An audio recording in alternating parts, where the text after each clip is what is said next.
Hi, I'm Phoenix and welcome back to my YouTube channel. I'm very excited to be able to make my videos for my YouTube channel, and I definitely encourage you to check them out. And yeah, I'm stoked.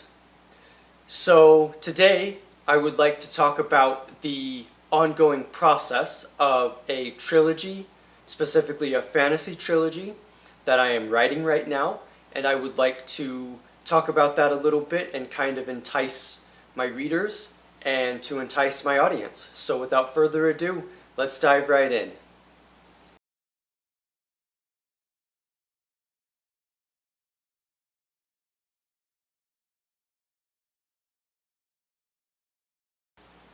Now, I would say it has been a crazy year, and last year was crazy. 2020 and 2021 have been crazy in at least Utah, where I live, where we have been experiencing a drought, where the heat has been incredible, and we're still in the midst of a pandemic, and politics is crazy, and we really have no idea what's going on. Everything seems to be ending. People don't seem to be getting along. We all hate capitalism. We're all sick of social media. There seems to be no hope left in the world. Or at least, you could definitely filter through the lens of things going to hell, basically. Now, I'll admit, I am much more hopeful, and so even though I worry sometimes about things becoming dark, I do also think about the end of the world. And there are many ways in which we could think about the end of the world. We could think about it in terms of just catastrophes, such as natural disasters, or the end of civilization, extinction, various things. We could also look at it in terms of the apocalypse, in terms of the end of the world as we know it because of religious and celestial reasons.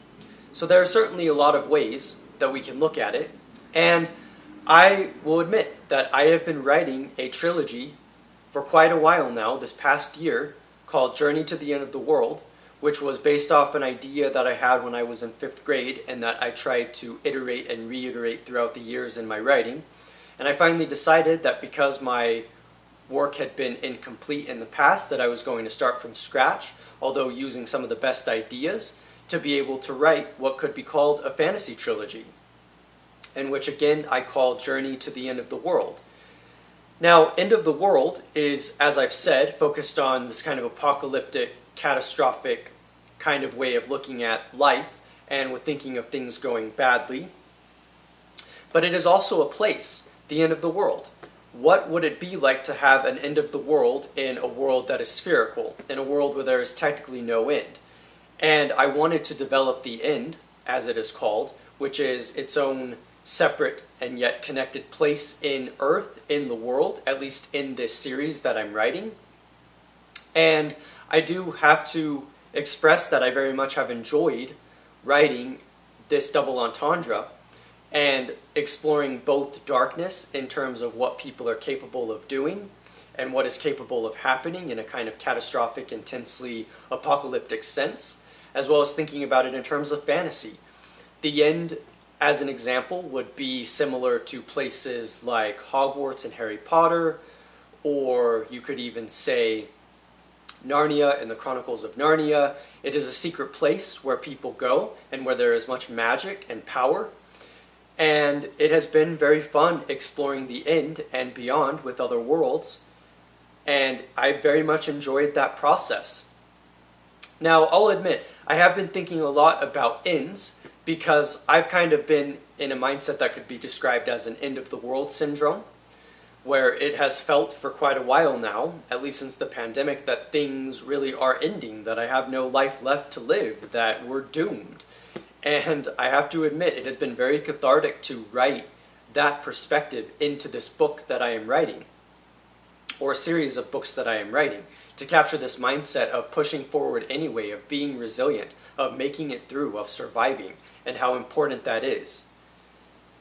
Now, Journey to the End of the World is inspired by a variety of different fantasy traditions, such as Harry Potter by J.K. Rowling, or Robert Jordan's Wheel of Time series, or Tolkien's Lord of the Rings series, as well as other sources of inspiration such as by the Chronicles of Narnia or by Stephen King and the various worlds that he's built, specifically the Talisman in my case, but also many of the fantastical worlds that he's built. And I'm very much indebted to this tradition of fantasy, of literary fantasy, of high fantasy, of epic fantasy. And I have very much wanted to express my own creativity by way of thinking through different worlds and the way that you can world build and craft characters and new places to be and magic and golden swords, as is in the case of this trilogy that I'm writing now, specifically with the Golden Sword. And I have to admit, one of the biggest reasons why I have thought of fantasy, and I would even describe science fiction, speculative fiction, as being a place that I want to go, is because it is an escape. I have spent much of my life trying to understand the world, and that often includes a lot of intellectual rigor, and I've definitely wanted the space to be able to just enjoy life, to watch a good movie, to read a good book, to escape. And I see writing this book as well, even though it can be very difficult because of its complexity and length and all of the details that I need to keep track of and writing every day, I still very much am treating this book as escape.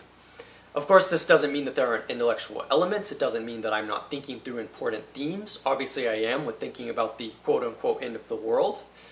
But clearly, these themes are very important to me of escape and of thinking of beauty and aesthetics and just a flight from reality, being able to think about things through that lens.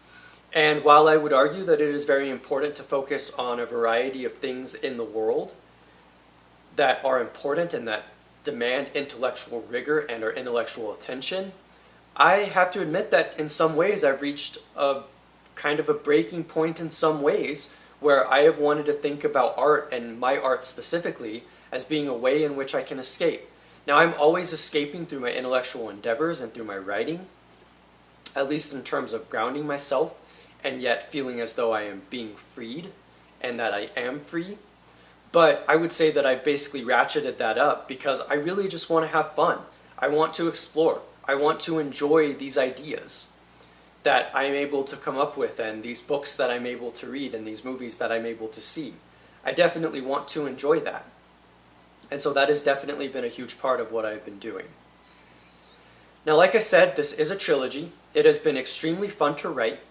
I would describe it as following the chronicles, so to speak, of the Madison family, who have a connection to the end of the world, and who, from the very beginning of this trilogy that I've written, have been looking for what could be called the Golden Sword.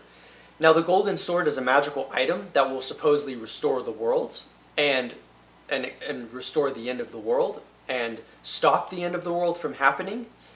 And that has been very exciting to think about and to explore because I've been able to think through a variety of possibilities with what this Golden Sword could be and what magic can be. And I have been thinking about magic as an example because I've been thinking of escape, as I said, and thinking about things that are so fantastical and outside of our ordinary experience that I get to explore.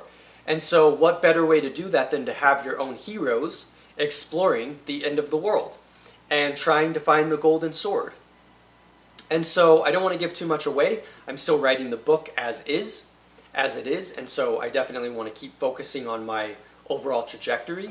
But it seems to me that this is the tension of finding something that you need, similar to the theme of Harry Potter needing to destroy the Horcruxes, or Frodo needing to destroy the ring, or Jack Sawyer needing to get the talisman. There are a variety of ways of looking at this for sure, one of which is that I have been focused in this book on the Madison family and their journey, and specifically with finding the Golden Sword and how this is the item that's going to restore things and help make things beautiful again. But of course there is a lot of suffering along the way. Now, one theme that I have really enjoyed writing about in this book and series of books is this notion of nobility. So when I think of archetypal characters, such as in these fantasy stories that I'm talking about, when I think of characters who are quote-unquote heroes, which you could even pull in the Marvel Universe, whether the movies or comic books or stories as an example, you do think of people who are noble, or at least this is my concept of nobility. One of the things that I find very powerful about these fantasy stories that I'm talking about is that the main characters tend to be very noble themselves. They are courageous and heroic, and they're willing to fight for the good, and they're willing to pursue that good, and they're willing to become better people as a consequence. And I really like that idea of the Madison family becoming worthy through their struggles of being able to find the golden sword, of being able to become rulers and kings. There is a very powerful notion that I encountered when reading The Talisman by Stephen King and Peter Straub, where Jack Sawyer is experiencing so many cruel things. He's experiencing a variety of things that are crushing him, but the entire reality of his world is that he is proving himself. He's learning how to become worthy, and to become worthy of the talisman and worthy of nobility and becoming worthy of power. And I very much have been moved by that theme as I've seen it play out even in religion, such as in Christianity, as an example, where it is constantly playing out and we're looking for heroes. And I'll admit, I don't want my characters to be too archetypal, because I do want them to be original and be their own characters and be my own projections and creations. But I have been thinking about nobility and becoming worthy of changing the world, becoming worthy of changing yourself, of being a better person, of being a hero. And I've been thinking about that theme a lot, and it has been very important to this process. Now, I have very much been enjoying writing this trilogy. There is a lot that I hope to continue to explore. I'm on the final book. And, it's been very fun exploring the theme of the end of the world, so to speak, as also devastating as that can be to think about. And I've been thinking of video games as well. A good way of describing my story is taking the form of video games that I remember playing as a kid with like Nintendo and Super Nintendo and Game Boy, and grafting that on to the spirit of this book. But of course I don't want to give too much away. So with that expressed, and with all of that said, I will leave you to ponder the world and fantasy and life and reality and escape.